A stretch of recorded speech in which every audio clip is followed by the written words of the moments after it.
Idea. আপনারা যারা Noam চমস্কির লেখার সাথে পরিচিত, তালাল আসাদের লেখার সাথে পরিচিত, আপনারা জানবেন এগুলো হচ্ছে ইউরোপিয়ান কলোনিয়াল সেটলার স্টেট আছে। ব্রিটিশরা তা একসময় ষোড়শ সপ্তদশ শতাব্দীতে তাদের যারা সিরিয়াস ক্রিমিনাল থাকতো সমাজের, তাদেরকে তারা লন্ডনের জেলে রাখতো না, তাদেরকে নির্বাসনে পাঠিয়ে দেওয়া হতো অস্ট্রেলিয়াতে এবং নিউজিল্যান্ডে। এই নির্বাসিত ক্রিমিনালদের দেশে পরিণত হয়ে হচ্ছে অস্ট্রেলিয়া এবং নিউজিল্যান্ড। অতএব ওইখানে আলোচনাটা আছে যে আজকে সাডেনলি অস্ট্রেলিয়া এবং নিউজিল্যান্ডটা সাদা মানুষের দেশে পরিণত হলো কিভাবে। তারা পরিণত হয়েছে অস্ট্রেলিয়ার যারা অ্যাবরিজিনস আছেন, নিউজিল্যান্ডের যারা মাওরি জনগোষ্ঠী আছে, তাদেরকে লক্ষ লক্ষ হিসেবে মানে নৃশংসতম গণহত্যা করে এই সাদা ইউরোপিয়ানরা এই দেশগুলো দখল করেছে। অতএব এই দখল করার প্রেক্ষিতে আলোচনা এসছে যে এই দেশগুলোর অরিজিনাল মানুষ কারা আর সেটলার কারা। আমেরিকাতে দেখেন, আমেরিকাতে রেড ইন্ডিয়ানদের কথা শুনেছেন, আপনারা মুভি দেখেছেন, যারা ওটার অরিজিনাল জনগোষ্ঠী। ইউরোপিয়ানরা সারা ষোড়শ সপ্তদশ অষ্টদশ শতাব্দীতে যুদ্ধ বিগ্রহ অভাব অনটন থেকে বাঁচার জন্য তারা আমেরিকা থেকে সেটেল করেছে, কানাডাতে সেটেল করেছে। স্প্যানিশরা যখন দক্ষিণ আমেরিকা দখল করে, ল্যাটিন আমেরিকা দখল করে, তখন তারা দক্ষিণ আমেরিকাতে গিয়ে সেটেল হয়। অতএব তারা ওই অঞ্চলের জনগোষ্ঠী ছিল না, তারা অন্য দেশ থেকে গিয়ে সেটেল করেছে। বাঙালিরা এই দেশের মানুষ, তারা চট্টগ্রামে থাকলে, পার্বত্য চট্টগ্রামে থাকলে তারা সেটলার হয় না। কারণ পার্বত্য চট্টগ্রামের যারা পাহাড়ি জনগোষ্ঠী, তাদের বয়স 250 বছর, 300 বছর, 350 বছর। 250 বছর আগে ত্রিপুরা থেকে, কম্বোডিয়া থেকে, মঙ্গোলিয়া থেকে অথবা বার্মা থেকে আসলে অরিজিনাল আদিবাসী হয় না, হতে পারে না। এই পুরো জনগোষ্ঠীর আদিবাসী হচ্ছে বাঙালিরা। অতএব সেটলার বলবার মধ্য দিয়ে কিছু কিছু জাতীয় গণমাধ্যম এবং তথাকথিত কিছু দেশ বিক্রি করা বুদ্ধিজীবী দালালরা যেটা বলবার চেষ্টা করছে, বাঙালিরা হচ্ছে অপর, বাঙালিরা কোনো দেশ দখল করে ওখানে যায় নাই সাদাদের মতো। অতএব সাদাদের চোখ দিয়ে পার্বত্য চট্টগ্রামকে দেখবার যে ভুল নীতি আমরা দেখতে পাচ্ছি, এটা বন্ধ করতে হবে। এটা বাংলাদেশের স্বাধীনতা, সার্বভৌমত্ব এবং আমাদের জাতীয় স্বার্থের পরিপন্থী। তাহলে আমাদের মিলনের জায়গা কোথায়? সূত্র হচ্ছে বাংলাদেশিতা। আমরা সবাই বাংলাদেশি। যে যেখান থেকে 250 বছর আগে আসছেন, যে যেখান থেকে ত্রিপুরা থেকে আসছেন, যে যুদ্ধ থেকে পালায়া বায়ানমার থেকে, বার্মা থেকে আসছেন অথবা মঙ্গোলিয়া থেকে আসছেন, আপনারা সবাই এখন বাংলাদেশি। আপনারা শত শত বছর ধরে এখানে আছেন। অতএব আপনাদের জাতিসত্তার অধিকার আছে, আপনাদের নাগরিক অধিকার আছে। এই প্রত্যেকটা অধিকার আমরা স্বীকার করি এবং আমরা বারবার দাবি করেছি তত্ত্বাবধায়ক সরকারকে সিরিয়াসলি তদন্ত করে কোথায় কোথায় অন্যায্যতা হচ্ছে এটার সমাধান করতে হবে।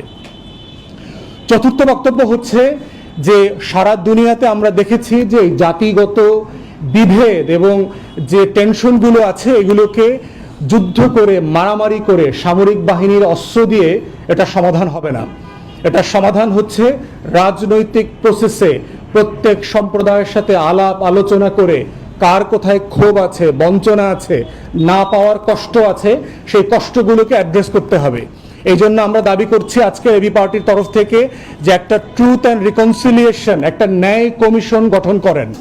এই ন্যায় কমিশনের কাজ হবে, সারা দুনিয়াতে এই ঘটনাগুলো ঘটেছে, কানাডাতে ঘটেছে, কম্বোডিয়াতে ঘটেছে, মিয়ানমারে চেষ্টা করা হচ্ছে, সিয়েরা লিওনেতে হয়েছে, কঙ্গোতে, রুয়ান্ডাতে হয়েছে। এই জাতিগত সংঘাতগুলোকে আলোচনার মধ্য দিয়ে কার কি প্রাপ্যতার ঘাটতি আছে সেটা অ্যাড্রেস করেন। সবার কষ্টের কথাগুলো শোনেন। চাকমা সম্প্রদায়ের কষ্ট কোথায়, মারমা সম্প্রদায়ের কষ্ট কোথায়, সাঁওতাল, মারিন্ডি অথবা খাসিয়া সম্প্রদায় অথবা অন্যান্য যারা জাতিগোষ্ঠী আছে, কুকি, চীন যারা আছে, প্রত্যেকটা জনগোষ্ঠীর কষ্টের কথা আমাদের শোনা দরকার। এই বঞ্চনাগুলোকে অ্যাড্রেস করা দরকার। সেক্ষেত্রে প্রয়োজন হলে আমরা বলেছি যে আন্তর্জাতিকভাবে এই ধরনের ন্যায় কমিশন পরিচালনা করবার অভিজ্ঞতা যাদের আছে, যেই সকল ব্যক্তিরা বিশেষজ্ঞ আছেন, তাদের পরামর্শ নেন, তাদেরকে আপনারা অ্যাপয়েন্ট করেন। তাদের থেকে আমরা শিখতে চাই, জানতে চাই, বুঝতে চাই। কারণ এই রাষ্ট্রটাকে মারামারি এবং সহিংসতার মধ্য দিয়ে আমরা এগিয়ে নিতে পারবো না। সকল নাগরিককে তার অধিকারের মধ্য দিয়েই শুধুমাত্র রাষ্ট্রকে এগিয়ে নেওয়া যাবে। এবং মাথায় রাখতে হবে যে হ্যাঁ, সত্য এখানে বিদেশি ষড়যন্ত্র আছে, এটা সত্য যে বিদেশিরা এখানে অস্ত্র প্রশিক্ষণ দিচ্ছে, এটা সত্য যে বিদেশিরা প্রশিক্ষিত অস্ত্র দিয়ে এখানে টেরোরিস্ট সংগঠন করছে, সন্ত্রাসী সংগঠন করে বাংলাদেশে অস্থির করবার চেষ্টা করছে। কিন্তু এটাও মাথায় রাখতে হবে, যদি ন্যায্য ক্ষোভ এবং বঞ্চনাকে আপনি অ্যাড্রেস না করেন, তাহলে বিদেশিরা সুযোগ নেবে, সুযোগ নিতে পারবে। অতএব রাষ্ট্র হিসাবে, জাতি হিসাবে আমাদের দায়িত্ব হচ্ছে বিদেশিরা যেন ষড়যন্ত্র করতে না পারে, অভাব অনটন নিয়ে যেন কোনো ফ্যাসিলিটি দিতে না পারে। কেন বিদেশি এনজিওকে আইসা ওখানে গির্জা করে দিতে হবে, হাসপাতাল করে দিতে হবে, মন্দির করে দিতে হবে? আপনার রাষ্ট্রের নাগরিকের যদি হাসপাতাল লাগে, মসজিদ লাগে, মন্দির লাগে, গির্জা করতে হয়, আপনার ট্যাক্স, আমাদের ট্যাক্স পেয়ারের টাকা দিয়ে কেন করবে না?